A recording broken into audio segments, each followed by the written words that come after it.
armored train, reportedly now his preferred way of travel, as we've told you. And tonight we have images, reportedly, of the interior.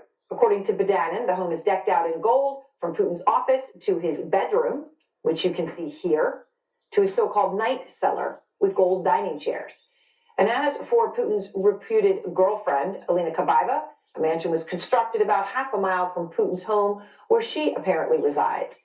Now, CNN can't independently verify these are images of Putin's homes because the Kremlin guards every detail of Putin's private life. But publicly, the Kremlin is struggling to silence growing criticism over the invasion and Putin's role in it. Melissa Bell is out front live in Kyiv tonight to begin our coverage. And Melissa, what is the latest on the ground tonight? Aaron, Ukrainian forces continuing to hold on to Bakhmut despite the huge losses in infantry to both sides as Russian forces move ever closer to the city center. But Ukrainian attention tonight very much fixed on one soldier in particular, a Ukrainian man who went missing in early February.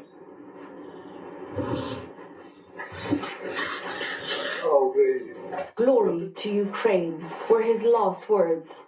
Timofey Shadura was his name. His courage and his silhouette made iconic overnight by his brutal execution. An officer from his brigade telling CNN that his death will not go unpunished. Дуже боляче сприйняв таку варварську поведінку нашого ворога. Помста буде невідворотною. Так, Збройні сили України помстяться за смерть нашого товариша. The fate of Bakhmut still in the balance. With dozens more attacks to the north of the besieged city and heavy losses to the Russian side, say Ukrainian authorities. But efforts to encircle Bakhmut praised by the Russian defense minister after an unusual trip to his soldiers in the occupied territories of Ukraine. This city is an important defense hub for Ukrainian troops in Donbass. Taking it under control will allow further offensive actions deep into the defense of the armed forces of Ukraine. The town also at the heart of a tussle between the Russian army and Wagner, the mercenary group planting its flag closer to the center of Bakhmut. Much of the fighting now street to street, soldier to soldier. As civilians cower in their basements, fewer than 4,000 now, say Ukrainian authorities, including 38 children.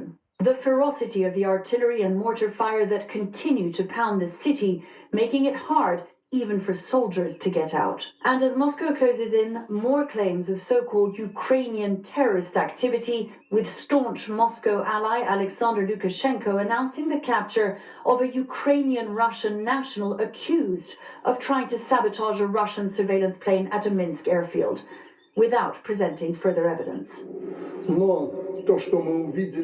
We identified and detained him.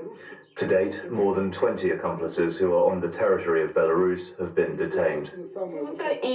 Only last week, Moscow accused Ukrainian saboteurs of opening fire on civilians inside Russia.